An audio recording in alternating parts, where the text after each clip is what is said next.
तो क्या दुकान सिर्फ अच्छे कपड़े रखने से या अच्छे ड्रेसेस रखने से ही चलती है? ऐसा नहीं है बिल्कुल भी।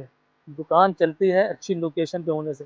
अगर आपकी दुकान की लोकेशन अच्छी है, मेन मार्केट में है, तो ही आपकी दुकान अच्छी चलेगी। हालाँकि दुकान चलाने के लिए लोकेशन और डिस्प्ले का खेल बहुत ही ज़रूरी है। लोकेशन की तो बात मैं कर चुका हूँ, दूसरी बात डिस्प्ले की है। डिस्प्ले आपको पहली बात तो आपको अपनी दुकान के बाहर जो जो भी बाहर का एरिया है वो बिल्कुल साफ़ सुथरा रखना चाहिए, ताकि कस्टमर देखे तो दूर से इसको एंट्री करने में आसानी रहे। तो मेन चीज़ है कि आपकी दुकान का जो फ्रंट है वो बिल्कुल क्लियर होना चाहिए, लाइटें वाइटें बढ़िया से लगी होनी चाहिए, ताकि दुकान दूर से चलके दुकान अगर दूर से चमकती है तो कस्टमर आने पे भी मजबूर हो जाता है। दूसरी चीज़ ये कि दुकान के बाहर मैनीक्विन ज़रूर लगाइए, मतलब मैनीक्विन लगाइए, पुतले लगाइए या शोपीस लगाइए, जो भी है उसको लगाइए और उसमें अपना अच्छी ड्रेसेस जो आपके पास लेटेस्ट कलेक्शन हो वो अपना मैनीक्विन में लगाइए। उससे रोज़ फर्क पड़ता है। उससे फ़र्क ऐसे पड़ता है, मान लो कस्टमर निकल रहा है, वो देख रहा है कि आपकी दुकान पे सूट अच्छा लगा हुआ है, तो अगर उसको सूट अच्छा लग गया तो वो एक बार आपके पास पूछने ज़रूर आएगा कि भाई साहब इसका रेट क्या है। भले ही बना ले, लेकिन वो आएगा 100%, आज नहीं तो कल आएगा। अगर आपके रेट अच्छे होंगे, मुनासिब रेट होंगे, तो वो कस्टमर ज़रूर लौट के आएगा। इसलिए दुकान का रेट भी अच्छा रखें, ताकि जो है कस्टमर बार बार लौटने पर मजबूर हो जाए। ठीक है। तीसरी चीज़, जो भी आप मैनीक्विन में आप लगा रहे हैं, जो भी ड्रेसेस लगा रहे हैं, उनको बदलते रहिएगा 10-15 दिन में। ये नहीं कि एक बार पहना के छोड़ दिया। अगर पहना के छोड़ दिया महीनों तक तो वो गंदा हो जाएगा। इसलिए जो भी लेटेस्ट कलेक्शन आता रहे उसको 10 से हफ्ते भर से 15 दिन का गैप मान के चलिए, उसमें आपको कलेक्शन बदलना है, तो कलेक्शन बदलते रहिए अपनी दुकान का, ताकि लोग मजबूर हो जाएँ। जब अच्छे अच्छे कलेक्शन हो तो कस्टमर खुद ही आएगा, चलो आज देखें चल के उधर जब उधर से निकलेगा दुकान के सामने, आपकी दुकान के सामने से जब निकलेगा तो देखेगा कि कौन सा कलेक्शन आज लगा हुआ है। हो सकता है फिर वो आपके पास आ जाए। कुछ कस्टमर तो ऐसे होते हैं, देखते हुए जाते हैं, तो देखते हुए जाएंगे, अगर आपका सूट अच्छा लगा, कलेक्शन अच्छा लगा, तो दोबारा ज़रूर आता है, फिर बताता है कि हाँ मैं एक बार देख गई थी, आज दोबारा आई हूँ उस सूट को लेने के लिए।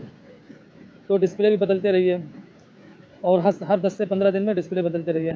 एक बात ये भी है कि अगर मान लो सपोज़ दैट, मान लीजिए आपकी दुकान गली के अंदर है, तो उसमें आपको मेहनत बहुत करनी पड़ती है। अगर मेन रोड पर है तो उसमें उसमें आपको मेहनत ज़्यादा नहीं करनी पड़ती। मेन रोड पर दुकान लेने के लिए खर्चे भी बहुत होते हैं। खर्चे की बात करें तो सबसे पहले मेन रोड पर अगर आप दुकान लेंगे तो उसके लिए आपके पास पगड़ी का पैसा हो। 4-5 लाख रुपये तक पगड़ी आजकल कोई, मतलब कोई भी दुकान लेने में लगती नहीं है। किराया 15,000, 20,000, 25,000, 30,000 किराया तो इतना हाई है, जितना कमाओ साला उसको दे दो, दुकान मालिक को ही दे दो कमा कमा के, इतना तो किराया चल रहा है। तो अगर इतना बैकअप आपके पास है तो आप मेन रोड पर दुकान लीजिए।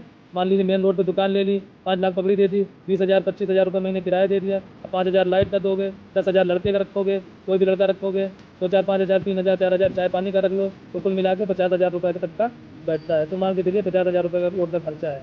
तो उसमें टेंशन भी सबसे ज़्यादा होती है कि दुकान नहीं चली तब भी किराया देना है। तो इसलिए जो गली वाली दुकानें होती हैं, भले ही ना चलती हैं, लेकिन उनको सुकून ज़रूर होता है। लेकिन अगर आपके पास बैकअप है, पैसा है, सब कुछ है, तो आप रोड पे दुकान लीजिए। मैं तो यही राय दूँगा। अगर आपके पास इतना बैकअप नहीं, इतना पैसा नहीं है, तो आप गली में दुकान लेकर थोड़ी मेहनत करिए उस पर और अच्छे से काम करिए। ठीक है। तो कलेक्शन तो खूब अच्छा लेकर आए अपनी दुकान के लिए, एक से एक सूट, एक से एक ड्रेस, एक से एक फैंसी सूट, करारा गरारा गाउन क्रॉप टॉप सब ला ला के रखा है, लेकिन कस्टमर नहीं है, बिक नहीं रहा है, सेल नहीं हो रही है। क्या करेंगे, दिमाग तो ख़राब होगा ही। तो दुकान की लोकेशन बहुत मैटर करती है। दुकान की लोकेशन अगर आपकी मेन रोड पर है, तभी तभी ये सब माल जल्दी निकलता है, वरना ये सब जो है डेड स्टॉक में जाता रहता है। तो दोस्तों, हर कोई मुंह खोल के बोल देता है भैया दुकान मेन रोड पे ले लो, तो मेन रोड पे ले लो, अच्छी चलेगी। मेन रोड पे लिए तो वो लेगा जिसके पास पैसा होगा, बैकअप होगा, वो ले लेगा, जिसके पास नहीं है वो क्या करेगा। इसलिए जो भी है आपको अपने आप सोचना है, खाली मत बैठिए, बिजनेस टिप्स लगाते रहिए, बिजनेस आइडियाज़ लगाते रहिए अपनी दुकान को चलाने के लिए। जो भी अच्छा लगे, जो भी समझ में आए, उस पर मेहनत करिए और अपनी दुकान को चलाने के लिए अपना काम करते रहिए। दूसरी बात, कस्टमर हैंडलिंग बहुत ही मेन इंपॉर्टेंट है। कस्टमर को किस तरीके से आप लोग हैंडल करते हैं, कस्टमर को अच्छे से हैंडलिंग करिए। अगर आप ने नई नई शॉप खोली है, नई दुकान खोली है, तो कस्टमर को बिल्कुल प्यार से बात करिए, मुस्कुरा कर उसका वेलकम करिए। जी बताइए क्या लेंगे आप लोग, इस तरीके से मुस्कुरा के उनका वेलकम करिए। कस्टमर से कोई भी, मतलब किसी भी तरीके से गलत बात मत करिए, गुस्से में बात मत करिए। हमेशा वो जो भी कहे मुस्कुरा के उसका जवाब दीजिए। मोल भाव करें, बार्गेनिंग करें, थोड़ी बहुत करना पड़ेगी। स्टार्टिंग में रेट कम रखना पड़ेंगे, थोड़ी बहुत मोल भाव भी करना पड़ेगी। दुकान चलानी है तो इतना सब कुछ करना पड़ता है, सब कुछ झेलना पड़ता है। रेट भी कम करने पड़ते हैं, मोल भाव भी करना पड़ता है, कस्टमर से अच्छे से बात भी करनी पड़ती है। कस्टमर अगर कोई चीज़ रिटर्न लेके आए एक्सचेंज करने के लिए, तो उसको एक्सचेंज भी करना पड़ता है। नई दुकान है तो हो सकता है कभी कभी आपको उस प्रोडक्ट का पैसा भी रिटर्न करना पड़ जाए। तो ये सब छोटी छोटी चीज़ें हैं जिसका बहुत ही ध्यान रखना बहुत ही ज़रूरी है। तो इन सब चीज़ों का ध्यान रखिएगा दोस्तों। दुकान चलाने के लिए पेशेंस, धैर्य बहुत इंपॉर्टेंट है।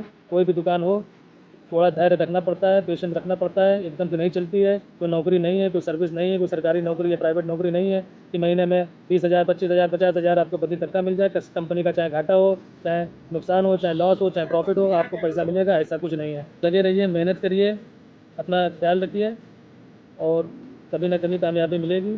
बस मेहनत करते रहिए, नए नए आइडियाज़, नए नए बिजनेस लगाते रहिए। मिलते हैं नेक्स्ट वीडियो में। तो